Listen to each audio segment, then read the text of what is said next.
SPIN thanks the organizers very much for having us here.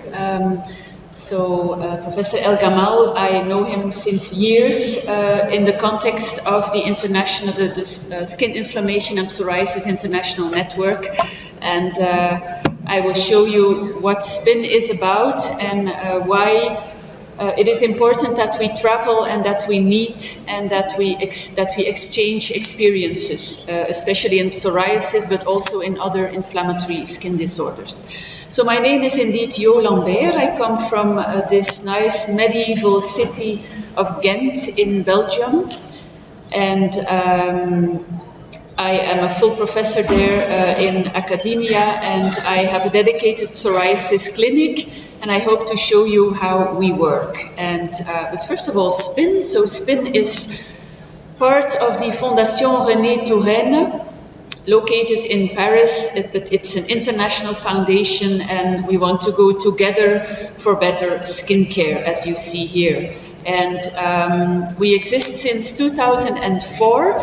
And I think our strength is that we have a great network with many professionals, but also a network with patient associations, which means that we can send out surveys to which you have already participated, for instance, in our therapeutic patient education project. So that's a great asset of being able to share what we have as needs, and also that we can hear from the patients. So we have meetings, every 3 years we have the SPIN meeting in Paris, but we also travel around to connect with national meetings such as yours. And next to that, we also have certain studies on methotrexate. You will hear from my co-chair, Phyllis Puls. And by the way, we are also the AADV Psoriasis Task Force. So this is how you can locate SPIN. You can visit our website, and you can also see on this world directory map to which countries we seem to connect all the time. My disclosures for this talk. SPIN is independent. I am standing here as an independent professor, so this is not an industry-sponsored meeting. Today I would like to talk to you about how we should handle the comorbidities in psoriasis. I have 4 points. Which comorbidities occur? How do you implement screening for them in your current practice, and do you do so? I think you should do so. So we need to be aware amongst dermatologists that they exist, and I will also try to convince you why we should be aware of that. And then what if we start treating psoriasis? Do we actually influence the comorbidities, or do we need to take them into account? So which comorbidities occur? I think you all know, you've already heard this morning that there are the classic ones like psoriatic arthritis. Some patients have psychiatric disorders, and we don't know what is chicken and what is egg. But definitely also metabolic syndrome. We have studied it in our own population, and metabolic syndrome is much more prevalent in our skin patients than in our arthritis patients, although they also suffer from a higher risk for metabolic syndrome. So it really seems to be related to psoriasis of the skin. And we must also say that the same is happening, the studies of comorbidities are happening in atopic dermatitis, and you can also see several comorbidities there. So I show this because I think that we as dermatologists, we've heard it this morning, should look at our skin patients in a holistic manner. So we are a little bit the internal medicine doctors seeing skin patients. That is how I view how we should manage our patients. The risks are quite increased. Cardiovascular risk factors in psoriasis is definitely higher. Also the risk of PSA, I've told you. The risk for malignancies, the risks for kidney disease, and to some extent also the risk for inflammatory bowel disease. And okay, we see a lot of comorbidities, but I also seem to see in my practice that cardiovascular disease in our psoriatic patients is actually giving a much earlier death to our patients than in the general population. So the cardiovascular comorbidities are actually causing the increased risk of earlier mortality, is shown in many studies. So which tests can be done and what is the cutoff for referral? So what I say, it's not necessary that we start to treat hypertension or that we start to treat kidney disease, but we need to know as dermatologists how to screen for them. And from which point on do you say, oh, this is not okay, I need to refer to the according specialist.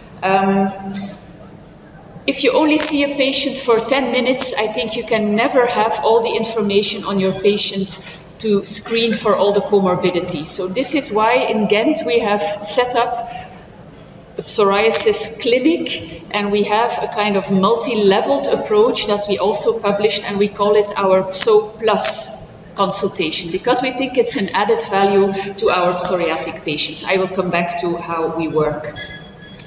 But pragmatically, with every psoriatic patient, we don't only look at the skin, but we also we ask for mood disorders, we look at the joints, we look for certain malignancies, we screen in the blood, we ask for smoking and other addiction behavior, and we definitely also screen for metabolic syndrome. So here you see that we definitely do blood tests, we weigh the patients, we measure blood pressure, and we take a lot of information from questionnaires that they fill out in the waiting room.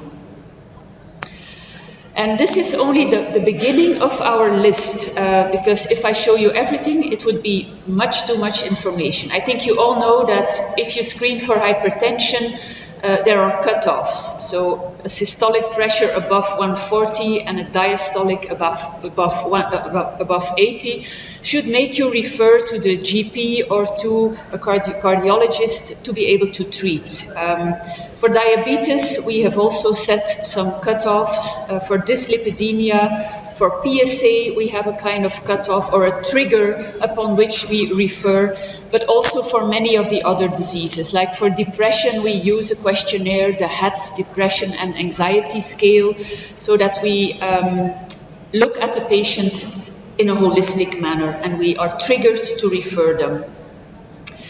And of course, if you refer, you need to know that there will be availability of another specialist. So what we also set up is a kind of network, for instance, with the rheumatologists, that we have rapid access to their clinic. So it's a matter of organizing yourself in a local manner by virtual clinics, I would say, that you can refer your patients to. Also in Belgium, we have a national screening system for malignancies. So from certain ages, every citizen is screened for breast cancer, is screened for colon cancer, for instance. So we also take advantage of that. Although lymphoma, for instance, is never screened for on a population level, and we know that our psoriatic patients are specifically at risk for lymphoma. So there we do the examination of the glands ourselves. So yes, you can get organized. You need to know what is a trigger for bad or good with regard to comorbidities. And next time when you see your patient back, you need to check whether his comorbidities have gone down or not.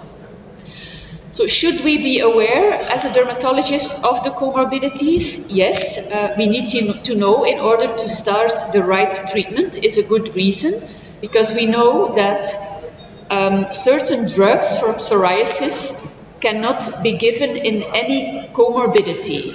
If you look here, for instance, methotrexate, this is a nice review from Mark Leipold from New York. For methotrexate, he says it's contraindicated to give it in obese patients. Of course, because they have fatty liver disease, and you put extra strain on the liver if you give them methotrexate. And you can do the same for all the drugs and look at many comorbidities. And Someone was asking me over lunch, what is the best biologic or what is the best drug for psoriasis? I think this does not exist. You need to look which patient is sitting in front of you and personalize and look at the comorbidities and say, for you, this might be the best drug for your psoriasis. So you need to know about the comorbidities before you select your psoriatic treatment. As I was telling you. For instance, you also need to know about the infectious state. For instance, in TB, it seems that the newer biologics are not a problem in latent TB, but the older TNF inhibitors are a problem. So that's also how you deal with the new drugs, and you need to know about all the conditions in your patient. Everyone that sees patients wants to bring value to these patients, and I introduce here the concept of value-based healthcare. And actually, bringing value to your patient is making sure that their outcomes in many levels, not just their skin disease, but also their comorbidities, also their mental status should all go better. And maybe also their work productivity. So you can take into account several outcomes. And if you have a checklist with your patients, these are the outcomes that I want to reach with you. And the patient says, yes, this is very important to me. And you strive for it, then you bring value to your patient. So value-based healthcare is about that. But of course, there is a downside to that. You can have consultations of 45 minutes with a whole team, but this costs a lot. So you always need to find the balance between costs of having a team and having expensive drugs versus where do you want to get with your patients. So finding that balance is value-based healthcare.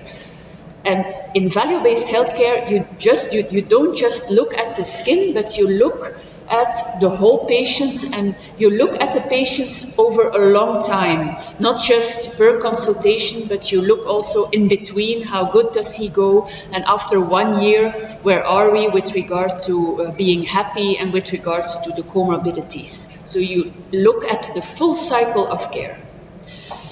And more voices go up that if you would treat with the more efficacious drugs more early in the disease evolution, you might even be able to prevent certain of the comorbidities, and you might even be able to reverse the process of psoriasis. Remember that there are resident T cells sitting in the skin, and when you are past a certain moment in time, those resident T cells will stay there and you can never get rid of them anymore. But if you treat with, for instance, guselkumab, risankizumab early on, there are now data that you might prevent the population of resident skin T cells. We have complex patients. I will not go too deep. This is a case we have. It's a lady being depressed, having an alcohol abuse, not being treated properly, so she had a delay of treatment, and she was coming to us not knowing that we can do so much for psoriatic patients. So there is a degree of undertreatment. We see a lot of psychosocial aspects still, even with the newer drugs. There are comorbidities, so I definitely plead for integrated approach, taking everything into account. And I was very happy to see with the consensus guidelines that the Spanish group in 2016 introduced within the therapeutic goal set for the first time no worsening of comorbidities. Before that, the guidelines only said, okay, you need to reach PASI 75, PASI 90, and quality of life should be good. But this is the first time that as a dermatologist, we are advised to also look at no worsening of comorbidities. And in Belgium, we with a group of experts, we went through a consensus exercise, and we bring forward our own scheme about targets that we want to reach in each consultation that we have with a psoriatic patient. So we want to reach in 4 areas progress. We want to reach better well-being. Of course, we want disease control really at the edge. We want to reduce the burden of treatment, and we also need to look beyond the skin. So this has just been published. It's accepted now in the GAADV journal, and this is actually a kind of checklist that you could take with you every consultation and kind of point down the 8 points and say, okay, did I reach quality of life? That is very good. Did I reach a good daily functioning in my patients? Did I refer for the comorbidities and have they gone down? Is the treatment safe in my patient and does the patient tolerate the treatment? And then disease control wise, did I reach PASI 90? Did the itch score go down sufficiently? Does my patient say, yes, the most difficult location has gone? So you can have a low PASI score, but a patient still having psoriasis on his forehead, well, then your patient has not reached the target that he wanted. So this is also something we included. And also, don't linger on too much with treatments if they don't work. Let it be a trigger to change to a more efficacious treatment if you don't reach results in 12 weeks, and for certain drugs, of course, only in 24 weeks. So this is a paradigm, and I must say I use it in my own consultation, and checking myself afterwards, I saw that the symptom of itch is often something I ignore in my consultation. But actually it should be a trigger to do something about it, to make your patient more happy. And it might also strike you that here we have green is doctor outcomes and the blue is patient outcomes. I think we have a nice balance between what the doctor finds important and what the patient thinks is important. So what we want is in total better outcomes for our patients. We also want to be happy as a clinician, happy patient, happy doctor. And on the long run, we want the costs for our treatment to go down because our patient in general goes better and maybe needs less medical expenses for hypertension or for other comorbidities. And we hope to have a happy patient with that. I will skip this. This is an example, a patient to show you the complexity. This was a teenager. When I first saw him, he has thrombocytopenic purpura, the idiopathic form, and he had already heavy treatments in his teenager years. He came, this was under control, but he came with a very high PASI score. You see metabolic syndrome, and he was unhappy. We started him on cyclosporin, not enough effect. We started him on guselkumab, and very rapidly a good effect. And this was not touching on the thrombocytopenic purpura, so it was safe, patient was happy. So I think we met all the criteria from my treat to target paradigm. Another thing to know is, do we influence the comorbidities with our treatment? If you treat patients with guselkumab, their quality of life will become better. So there you affect a comorbidity. On the other hand, if you don't treat obesity, certain of the drugs will not work that good. This is the case with cyclosporin, but this is also the case with anti-TNF inhibitors. So we need to encourage our patients to go down on obesity in order for our expensive drugs to work better. Many studies are now ongoing with the latest biologics and also with adalimumab, for instance, to see whether they influence cardiovascular disease. And at least the results are neutral, so not worsening, and maybe you get some improvement. But I think the studies are still much too preliminary.